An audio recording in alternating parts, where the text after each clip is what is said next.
Hey, everybody, welcome to the show. Today, we're joined by Jordan Blum and Patton Oswalt. We're talking about minor threats. We're going to talk about comic books. Welcome to the show, guys. Hey, thank you for having us. Thanks for having us, man. Oh, my pleasure. My pleasure. Let's kind of bookend it a little bit. We're going to talk about minor threats. This is your baby, your comic book, your series. It's a 5-issue mini that just wrapped. It's a 4-issue series, but it was Is it like 4? Fuck, I'm sorry. 20, it's fine. It's like 28 pages, so they're longer, so it kind of ends up being 5 issues technically. You know what? Yeah, I wanted 5 issues. That's what it was. I just desperately needed that extra issue. It is actually a genuinely fun series. Should we do the elevator pitch for minor threats, and then we'll you go ahead. You got it down to such a science. We've been working on this for a while now. So it's basically about a group of D-list supervillains who, after an A-list villain has killed the sidekick of the hero of the city, it's kind of created hell for them, and that they're going to go hunt down this A-list villain, collect the bounty on him, and kind of hopefully escape this lot in life they're stuck in. And it's a kind of will they survive the night journey for these losers who are punching way above their weight class and kind of out on an almost suicide mission to like I said, escape where they're stuck in their current life. The story is so engaging and fun to watch these characters who are such losers, and like they remind me so much of like the Flash's Rogues, but like somehow a little more sad. Like Brain Tease is one of the standouts, obviously, for me, because he is if only he would get out of his own damn way, he would be so much more effective. But yeah, you're watching these D-list villains try and just survive. Like that's the thing. You expect a story. You're like, okay, I'm going to sell this story about these villains, and they're gonna do the big caper, or they're gonna take the big score. This is just, I don't want to be murdered by Batman. Like, and it's just such a hook, because you're so with them, because you imagine, you have these lofty goals about like being, imagine, oh, I could be like Batman, I could be like Superman, but really I'm probably more like Pigeon Pete, and I will probably be murdered in my sleep by Superman at some point or another in this universe. That's how it feels. I should also just really quick toss out Scott Hepburn, who did an amazing job with the art on this story. Yeah, good our looking co-creator.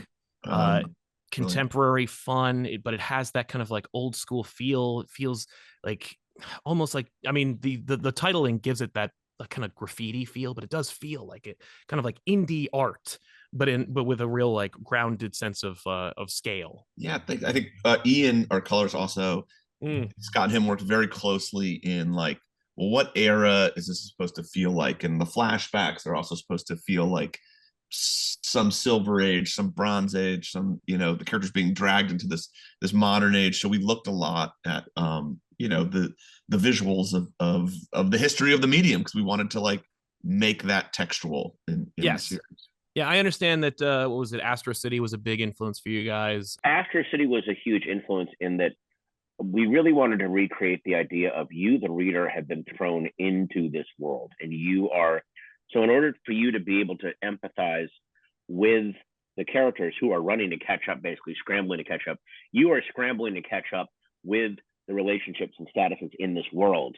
And a lot of stuff you have to kind of get out of context. It's not explained explicitly to you. And, we do a lot of like, okay, we could explain this the way a normal comic book does, but let's not. It's there, and you can infer things rather than have it mapped out. Here is what happens.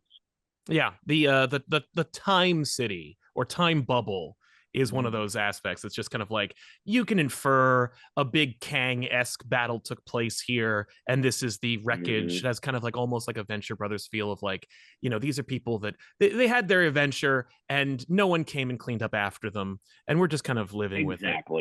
Exactly. We had kind of long talks, and Scott was a huge part of this. Of everyone's like, oh, the city's a character, but we really wanted Twilight and Redport to feel like it had weathered 60 years of superhero continuity, and a lot of it is just neglect, and especially because of where the story is set. and just that life continues in a city. You know, we talked a little about like, you know, post Katrina, that like you don't just flee, you continue on. Like life has to continue, and we wanted that to be the feeling that like, yeah, a kaiju fell here and the superheroes left it, but we're just gonna build live in its bones. Yeah, exactly. No.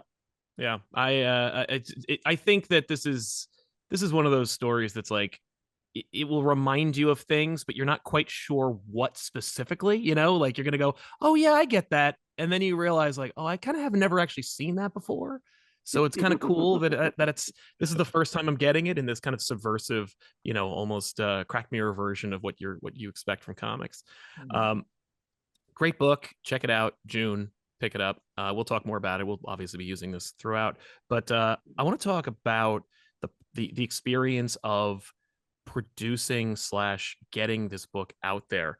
What made you pick Dark Horse, and how has that relationship been as you go forward? I know, Patton, you wrote what was it, Serenity Float Out for Dark Horse back in the day? I did a single issue of Serenity back in the day, and then I also did a single issue of Black Hammer, these little side stories. Yes. And I just had a great experience working there, and I've always been, I mean, my God, I've been a Dark Horse fan since they debuted, basically. I used to buy Dark Horse Presents just to read the little serialized stories that some of them, you know, became much bigger tales, but they've always been such an amazing, you know, publishing house that it just felt like a no-brainer, you know?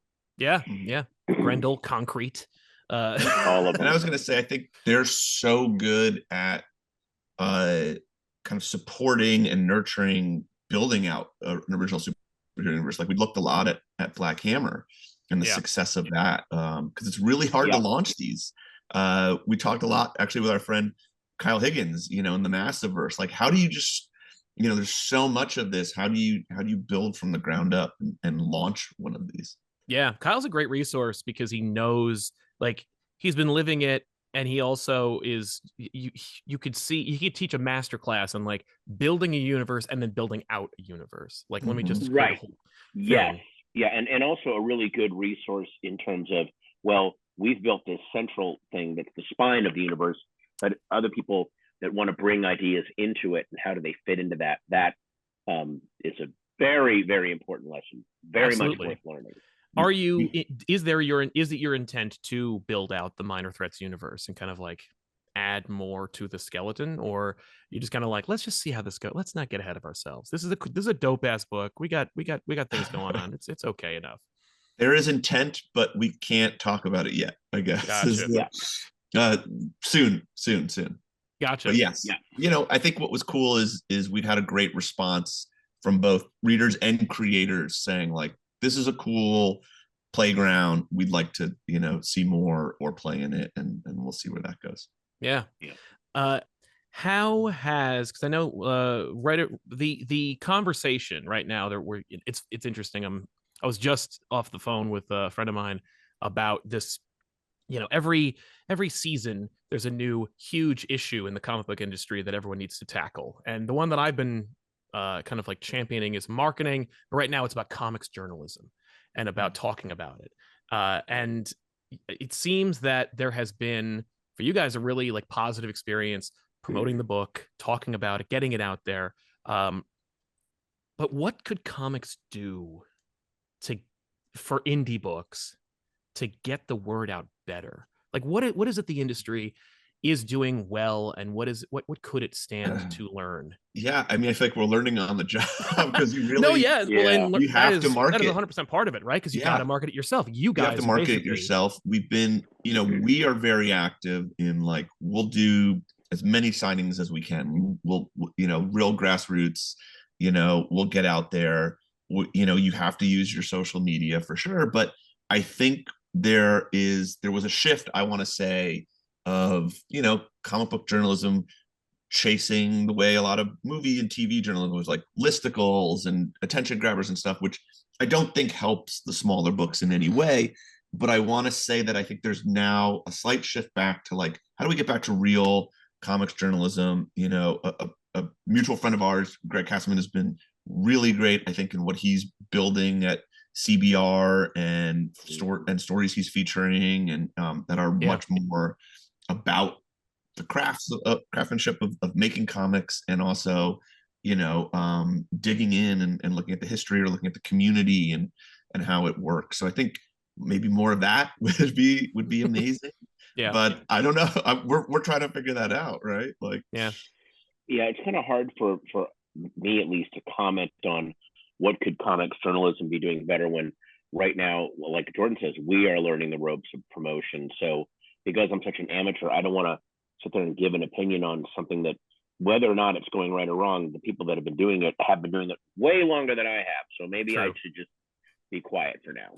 Fair enough. Fair enough. Well, to put it back on you, Sal, I feel like I was not aware that much of the comics community on YouTube, on videos and stuff. So that's a whole new thing we learned, and we're like, this is exciting. Of course, this is like an amazing outlet to reach people. We are still thinking like Wizard magazine or something, we're dinosaurs when it comes to, how are you reaching audiences, and where are communities? And I think like you have tapped into that here, and I think that's another one. Like it's thinking outside of what maybe we grew up with, and looking at what is the world now. Yeah, it's funny you should say that, because as a I am, my space is YouTube, and I do this. It's comics exclusive, unless it's a Ant-Man 3. Obviously, we're going to talk about these kind of movies, but I try to really hone in on comics and talk about the industry and the books themselves and the characters and the creators especially. And we probably would be better off if I had leaned into the YouTube part more than the like Wizard magazine part, where it's like more like, you won't believe, or here's 5 of the biggest dicks in comics, you won't believe number 6, like it's Ant-Man. I mean, Giant Man. Giant Man, it's Goliath, and we all know why. And it's like, I don't but like Wizard actually has been a big influence for me, because I grew up reading it. I didn't have friends reading comics when I was a kid. I think a lot of us have that kind of similar background, where it's like, you found comics, you and comics became like, had a relationship, and everyone else outside of it was like either derisive or indifferent. Ambivalence was the reaction. And then there's this magazine that shows up, and it's like irreverent and crass, and it like normalizes it a little bit, where they're making inside jokes. They're talking about like how they could use the cosmic cube to get laid, and you're like, this is speaking to me in a real like profound way, and informs like your kind of like association with fandom. So we're trying to do something like that, which, like you said, may not be the way to go, given that it's been out of print for a good over a decade. But it's comics coverage is a very complicated beast, because you need to get people to like click, and you can't just go like, ladies and gentlemen, this book is great and you should read it, because no one's going like, what? No one's going, tell me what I can do to better myself. They're not going on YouTube to better themselves. They're going on YouTube, to be titillated in some way. You're creating a community, and I think that's what you were hitting on, which is that a lot of us, it was a solitary thing or one other friend, and then Wizard came and it showed you that there was a community. And then there was, I remember the message boards were really big, like Warren Ellis or someone had one, or Matt Fraction or something. And then that turned into Twitter, and then that community, suddenly you had hundreds of followers who just want to talk about X-Men, which to me is my favorite use of Twitter. And now I think YouTube is another one, which is I think what you're doing. So I think it's the same in that. It's just that the technology evolves and then the community moves around, but it's always there. Absolutely. No, and the more things change, the more they stay the same. Like, I think that's why I always go back and look at an old Wizard to see like, how did they cover how did they, because it's at the end of the day, it was a periodical. It was on the shelf along with a million other periodicals, and it's like screaming at the passerby to buy it. And so it's like, how did they do that? We think about that obviously in comics coverage. I will not call myself a journalist. That requires integrity and skills that I just unfortunately lack. What are you reading, and what's on the top of your stack? What's the thing you're like, well, I got a lot of things in my pile, but I got to skip this one cuts the line, so to speak. Right. Jordan?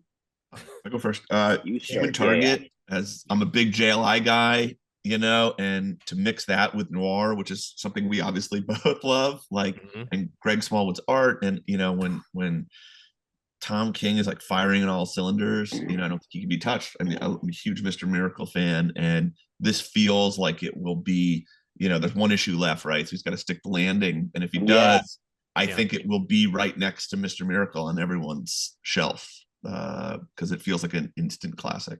Yeah, ditto. I mean, I tend to follow like a creator. So right now I'm reading Danger Street, more Tom King. I love Tom King. But also there's a guy named Charles Soule who did the Darth Vader comic, has his own little thing called 8 Million Genies that is pretty brilliant. Issue 7 comes out tomorrow as we speak. I know that he's about to wrap it up, and it's just great. Just people wrestling very deftly with huge ideas about life and fate and all that stuff. I love it. Also, Philadelphia by this guy, Rodney Barnes, talk about creating like a universe, and also mixing it with history and what's wrong with America right now. I love when someone takes a trope that you think every bit of meat's been chewed off that bone, like vampires, for instance, and they just find a completely new way into it. That always makes me excited. It makes me happy. Yeah, man, you just named 2 incredible series three that I married above my my weight class, and she is all about the indie scene. And every time that she would she has this like kind of divining rod when it comes to like what is going to be the one that everyone like thinks is the most epic thing. Like she's the one who was like, hey, Nice House on the Lake is coming out, you got to get it. And I was like, I don't think it's out yet. I was like, I don't think it's out yet. And I called my comic shop and I was like, hey, I need you to pre-order me Nice House on the Lake. And they're like, I've never heard of that. And I'm like, well, when you do, put it on my list. So when I went to go pick up my copy, they gave me the promo poster. They're like, when I found out what that was, I ordered like double the copies, and we sold out of those copies. So here's your poster for it. And I was like, all right, that was all my wife. She knows what's going on. Great. Right? Wow. Yeah. And it's all what's on her radar now. Help us out. I know. Yeah, man, it's funny because like she's reading a lot of the X-Men stuff right now. She's really into the Krakoa era. So anything, I mean, they're doing interesting things. They are doing interesting things. And right now, like you got this new British invasion with Al Ewing, Cy Spurrier, and Kieran Gillen. And if you read anything by any of those 3, it's awesome. But those 3 are working together for an X-Men event called Sins of Sinister. So it's all about Sinister, and it's kind of like an Age of Apocalypse, but by way of Mr. Sinister. And she's like, that's her jam right now. And it's brilliant. I don't know, Pat, if you're caught up, but he hacks Maura McTaggart's. I'm definitely caught up, and I just read Sins of Sinister issue 1, which again, talk about creating a fascinating villain that you can't take your eyes off of, even though he's a horrible person. But wow, great ideas. Yeah, the concepts are so big. It almost you have to read it the way you would read like a Morrison Doom Patrol. Like you can't just casually read X-Men anymore, because it's like so well thought out and so intricate in a great way. I'm saying that, so that, and Jerry, I think, is doing such a great job, like holding down the more superhero side of it, so you get your kind of choice of what you want. Do you want to go weirder? Do you want to go a little more kind of Marvel Universe with it? And that's the variety of the line, I think, is really what makes it sing. Yeah. And it allows for like nuance, or at least like you can, when it first launched, it was like, here's a million titles. It reminded me a little bit of when the New 52 came out, and like, here's 52 books, and we'll just see who survives. And the X-Men was kind of the same way, but Marvel's like, yeah, but we're not going to cancel anything but like 2 books because we want to dominate the line. So like, here's everything. I mean, they did cancel them eventually, but like for a while, like they had a surprising run. But like you can only have a book like Exterminators because there's enough diversity of the line to support it, which is like a kind of. Who would have guessed that Who would have guessed that Exterminators would be so much fun? Just this fun, almost mindless grindhouse. Yes. Take on some kind of silly X-Men characters. Yeah. But because they're so silly, you have license to do very silly, like almost direct-to-video style adventures. Yes. It's like if Canon Films did an X-Men book, it would look like that. And that's a massive compliment. Sure. Yeah. I'm there for any Boom Boom content. She's my favorite. I love Boom Boom. I like I like the danger of let's put Boom Boom and Jubilee in the same room together. so great. Well, I think I'm trying to think of the last time this happened to a line where there was such a shift that every writer got so inspired and wanted to play. You know, like I'm very lucky. I got to do an X-Men Unlimited story on the app, and they wanted to do kind of Xavier in the Age of Apocalypse, like It's a Wonderful Life, where he gets to experience it for the first time. I love that. And the fun was, well, how does that work in the world of Krakoa? Because like the appeal as a writer is I want to come in and I want to get to use what you guys are using. So we were able to build that in, that this version of the Age of Apocalypse was that more a second life. So we were able to add and change and do different things that could play the hits of the Age of Apocalypse, but also bring in all these fun elements from the Krakoa era and see how they mesh with the Age of Apocalypse. So it's that attraction, I think, to writers and artists where it's like, this feels fresh for the first time and I don't know how long, and I want to use everything you have. I want to use Krakoa. I want to use, the characters coming back to life. I want to use all, the nation element to it. That is so fun. So I'm trying to think of like what the last one of these was that it like just brought in all this talent that was like, I want to play. I think it was Secret Wars. I think Hickman's Secret Wars was that thing where Marvel's like, let's just delay everything else and let everybody jump in. Everybody gets a title. Like one of the few like Joshua Williamson books is the Red Skull book, which just came out of freaking nowhere. And it was just like, let's do Suicide Squad by way of Winter Soldier and stuff. And it was just like Siege miniseries. I think that was Kieran Gillen. And again, like just go for it. Just try something and do something weird. We're only going to get 4 issues, so it's okay. Yeah. And so Marvel's almost been chasing that dragon since then, where it's like, man, everybody was happy for like, nobody was like, man, I think I have this weird object permanence problem where because a book exists that I would not read, it's superseding a book that I would read. Like for whatever reason, everybody was just content for a minute. It was kind of nice. It's one of the greatest crossovers ever, I think. Have you gone back and reread that, Patton, the Hickman Secret Wars stuff? No. It really holds up. Reread that. Okay, I'll check that out.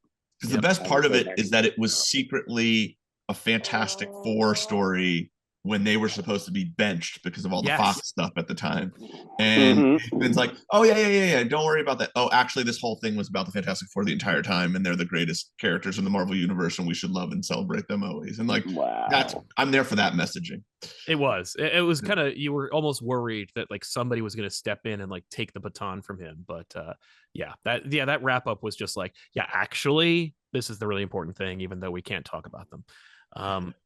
And another book that I've got to talk about, and I talk about it like I have stock in it, like I have any horse in this race, but like the new Aaron Punisher book is sick. Where he's like the head of the Hand now. Yes, where he's the head of the Hand now. They did this thing that I remember thinking, man, what a terrible idea if you brought his family back. But it ended up being, I guess, you hand it to somebody like Jason Aaron and they can make it work. But Maria's back. They can't bring back the kids. And he does this beautiful thing where you've got 2 different stories going on, and he's telling you the kind of like backstory of Frank and how he fell in love with Maria and how their relationship blossomed and how they're both kind of messed up people. It's more screwed up than what you thought the origin of the Punisher is, which exactly like I love it because everybody who wants to do like their definitive Punisher, they're like, actually, Punisher was born in Vietnam. Actually, Punisher was born when he was, this. Actually, he was born at 8 years old. Like Aaron's like, no, I've got it. He was born at 10 years old. He he makes his own nitroglycerin and he burns a man alive in a hallway. There, I've got it. Like you can't go any further. And then someone's gonna be like, actually, Mephisto is Frank Castle's father, and so he was born in the womb as the no. But in a world where Punisher can be like a cosmic Ghost Rider or a Frankenstein monster, he could be a ninja. And what's great is he's Frank. Like he's just this schlubby, stupid man who's like, because he's an idiot. Like he's just, he's a blunt instrument. And he's just like, yeah, I've got this sword now, I guess. And the Hand is like, oh, we're this mystical cult and we're gonna make the beast. And he's like, I don't care about this. Just bring me rapists and murderers and I'm gonna chop their heads off when they come in. Like he uses the Hand like bullets in a gun. And I'm like, this is so smart. Like it's just so cool.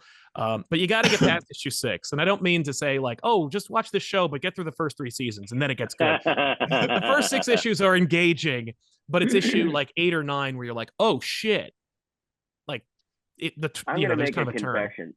I read every Punisher book, and I have so much ambivalence and problems with the Punisher. Yeah, and I know that a lot of it isn't the fault of the creator or the character. It's been co-opted by some pretty evil fucking people out completely.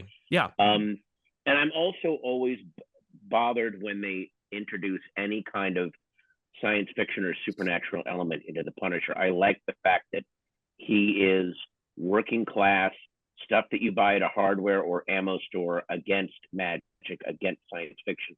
So when you add that to him, it would be like giving Batman Kryptonian powers or a Green Lantern ring. It kind of takes the fun out of the character for me. Now I do like in the book what the effect of him on other characters. The whole Daredevil using this kind of dirty dozen collection of his own rogues gallery to try to redeem them because that's what he believes in. It's an incredible book. Fascinating. But the Punisher with magic and or science fiction is a big thumbs down from me.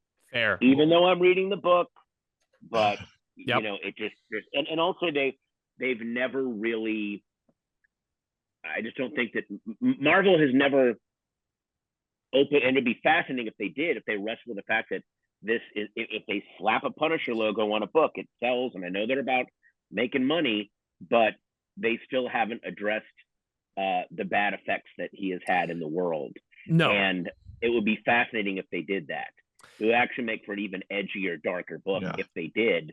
They just haven't done that yet. And I know why. It's because of commerce, but the more they don't address it, the ickier it gets.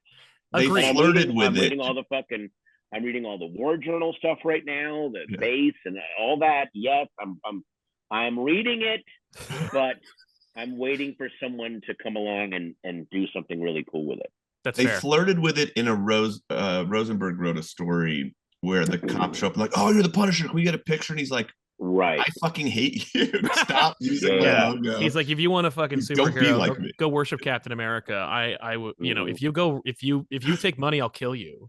Like for me, I hear what you're saying. That is normally my take when it comes to Punisher, or like with Batman. I'm kind of and I got in trouble for this not too long ago. I was talking about Batman, just to kind of switch gears, because Zdarsky, you mentioned his Daredevil run, which is amazing, and his new Batman run's amazing. And it's who'd have thought that Zdarsky knows? Have you guys read Public Enemy or his independent book? Yes, Public Domain. Public Domain. Yeah.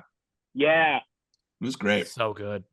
For the life of me, I can't, like, outside of the Silver Age, I can't really think of a lot of Batman stories where he's like actually in the multiverse, where Batman's like, oh, an alternate version of such and such. Like, only when he's Zebra Batman or he's like Rainbow Prism Batman will I see him dealing with aliens or alternate versions of himself. Except that at least with Zdarsky's Batman, they're bringing in fantastical elements, but Batman is about rejecting them or going, I will not use this stuff, which is keeping in that character.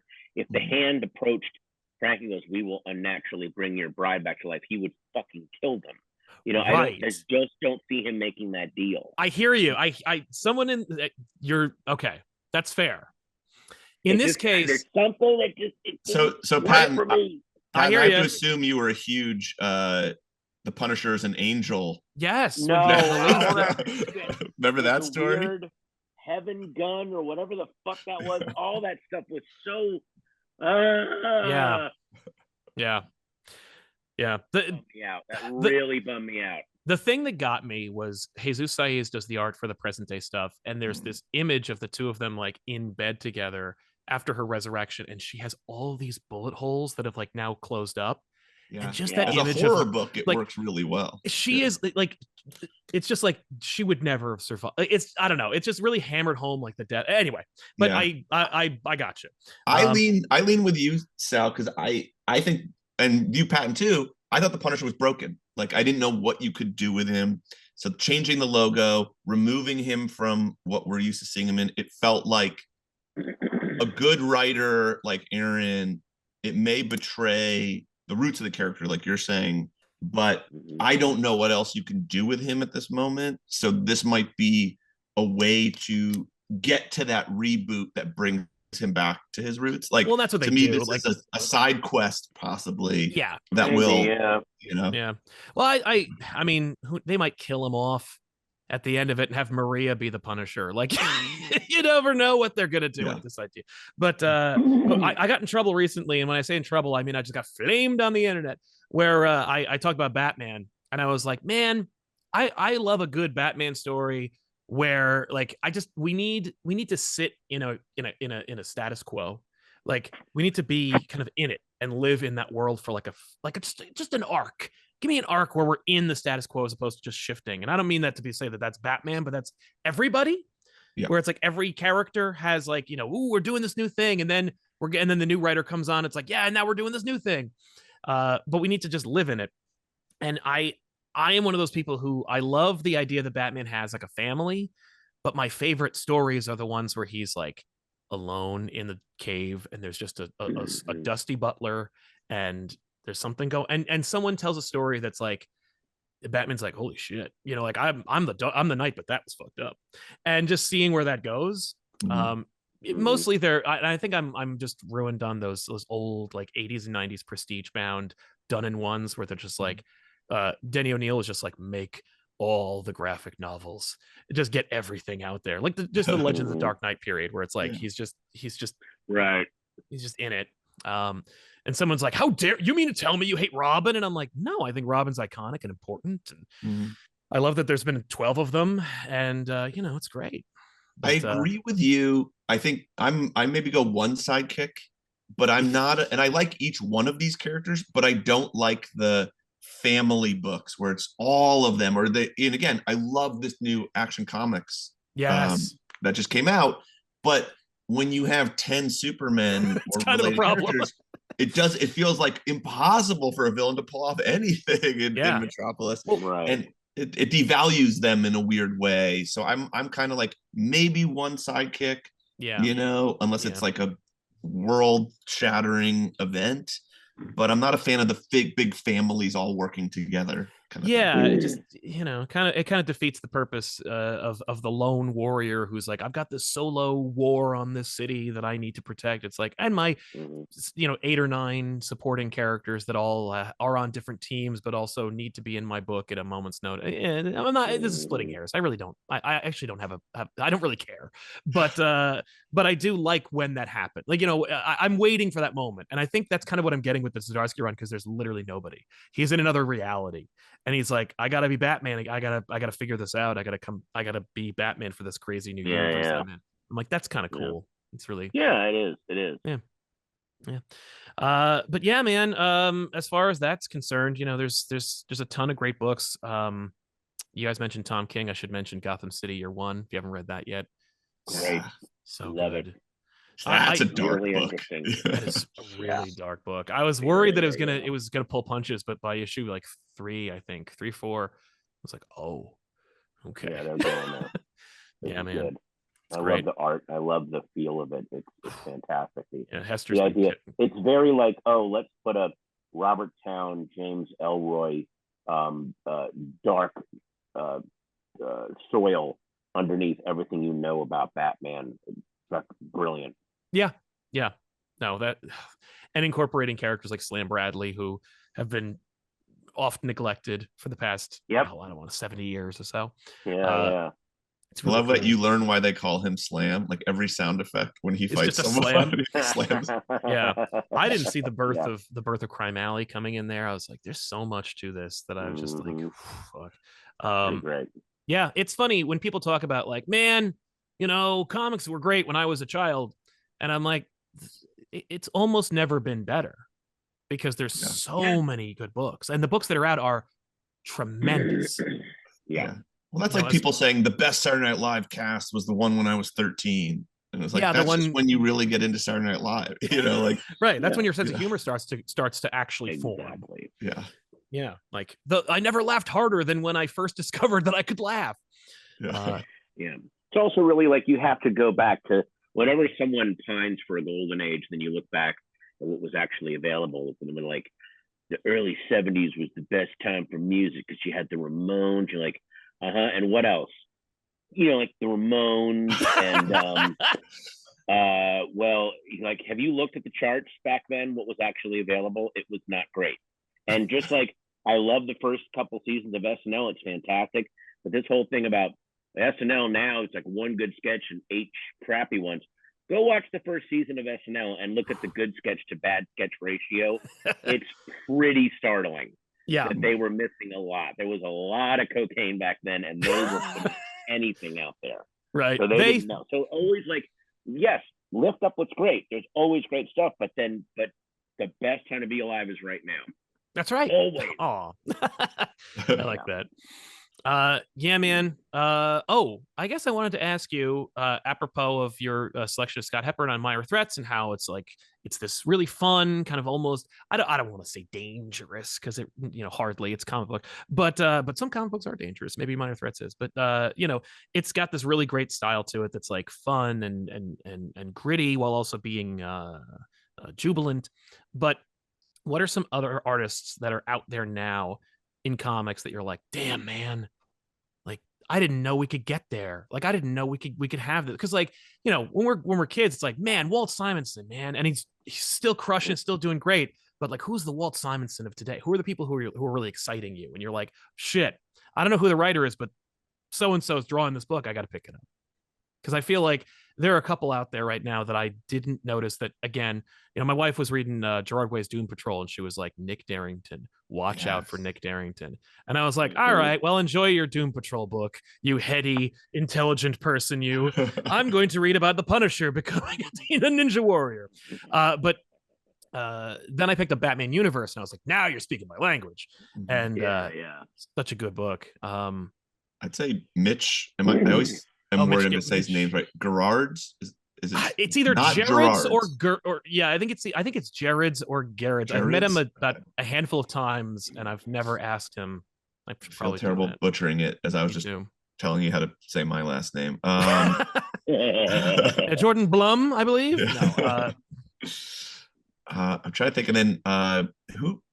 Russell Dauterman is someone who like is doing mostly cover stuff, but every image is like this should be in a museum. And there's certain people who just come back and hit hot streaks. Like John Romita Jr. hasn't been on my radar a ton lately, and then the Spider-Man run is gorgeous. Yeah, the way that he does action and choreography is fantastic. There's a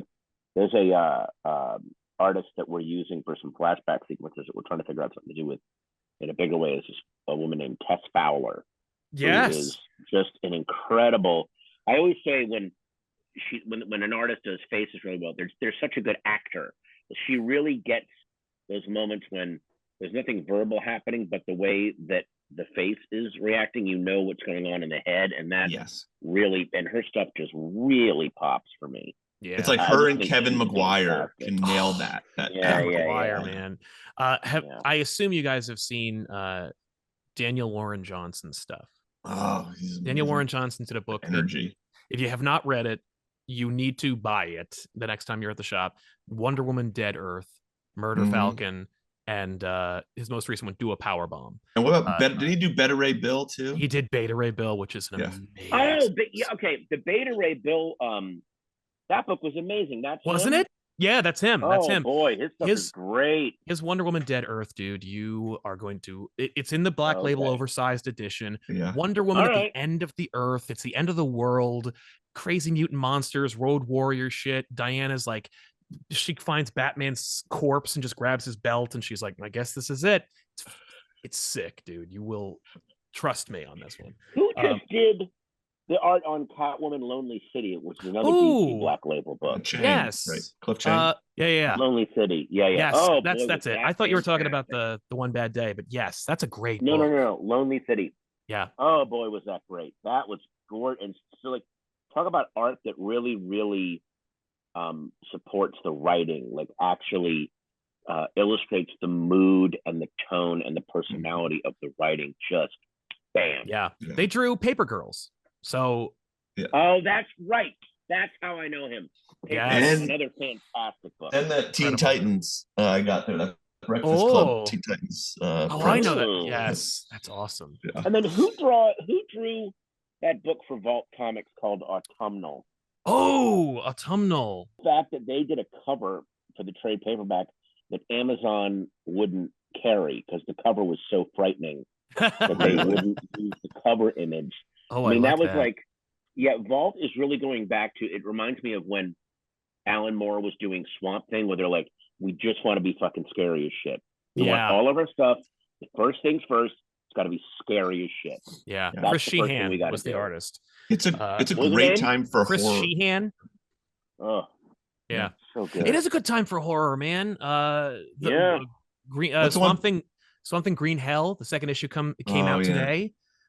Finally, after 12 months, but apparently they had a death in the family, so it was, but yeah, that's a great one. Patton, what's the one that we were both reading that's like Jason Takes Manhattan but really good? Oh my god, Maniac of New York, and that is an Italian artist, Andrea something. His first name is Andrea, Andrea. Oh boy, that art is fantastic. Do you know this book, Sal? No, I've never heard of it. I'm looking at it now. One of the most brilliant premises. It was a former Daily Show writer, I think a former Daily Show head writer. But the basic premise is a Jason Voorhees type exists in our world. Yeah. And pops up in Manhattan every now and then and kills people. And they shoot him 9 times and he doesn't die, but he goes away and then comes back and kills people. And the city of Manhattan has adjusted to him. They're just like, well, if you want to live here, every now and then Maniac Harry pops up and kills people. Oh my God. And if you were you going to go move to Scottsdale, Arizona and try to make it in finance? No, we give Maniac Harry reports every night in the news, listen to them, avoid the neighborhoods where he is. And it really makes you wonder especially in terms of school shootings and crime, how we've just adjusted to it and just gone, well, look, that's the price, buddy. That's the price of admission. Right. We're not going to do anything about it. That's life in America. Yeah, you just become numb. You don't like it? Like you might get slaughtered on a train. Dude, man, that's Andrea Muti is the God. artist on that. Elliot Kalin is the writer on that one. Man, what a great premise. I love when they do this thing that is like, let's talk about the world. Let's talk about what's happening right now that we're not talking about. But I'm doing it in a premise that's also equally fun. Like it's a premise that I'll dig. And if you think about it for like more than 2 seconds, you're like, oh shit, I know exactly what this is about. Well, in a way, that's kind of what 8 Billion Genies is about, which is everyone now has a platform, has a voice, can shape the world to whatever they want. And those visions are going to clash in big, ugly ways. Yeah. If we all became influencers, we'd destroy the world. Yeah, not wrong. We destroyed reality because I want to be my voice out there. Oh my God. Yeah. It reminds me of that line. You guys must have seen the trailer for Guardians 3 where Rocket Raccoon has this line from the trailer that I'm like, that's the whole fucking movie. You just telegraph the whole movie. And it's Rocket Raccoon talking about the High Evolutionary and how he's like, he doesn't want to make things perfect. He's just unsatisfied with the way things are. And I'm like, fuck. Yeah. That is so today. Like people are just so unsatisfied with the world they have that they will literally like change the human genome to make it something else because they're just so unsatisfied. I'm like, Okay. But they'll also, but they will ruin the world the way it is. Not necessarily make it better. It's just so they can go, well, if I'm unsatisfied, everyone should be upset. Yes. I've given up making things better for myself. I'm just going to make everyone else as miserable as me, and then I can feel okay. Right. As long as everyone else is as unhappy as me, then maybe I'll find some shred of happiness. Oof. I forgot who said that line, but it's like, they will set themselves on fire as long as they can hear their enemies screaming. Like if they know that their enemies are also burning, they're fine. Was that Sun Tzu or something? Holy shit. No. This was a few years ago talking about a certain segment of the population that is, again, the people that vote against their own interests, but it's the whole thing of like, oh no, I know I'm fucked, get better for me. I can at least make things worse for other people. Oh my God. Yeah. I'm owning libs in the process. Right. Yeah. Oh, comic books, baby. But well, yeah, man. Great, man. Well, thank you so much for being on the show. Thank you for Minor Threats. Oh, my pleasure. My pleasure. Thank you for getting me a copy of the PDF of the series. Ladies and gentlemen, the book is done. You can pick up all 4 issues of the series. Yes, you can. The trade is out in June. Pick it up. You will do yourself a favor. Thank you all for being here, and we'll see you guys next time. Gentlemen, anything else you want to plug before we wrap up here besides check out Minor Threats in comic book stores now? Go pre-order the book. Pick it up in your comic book store. We're just focusing on Minor Threats now. Go read the first 4 issues, the whole first series of Minor Threats, and then stay tuned. That's all I'm going to say. Nice.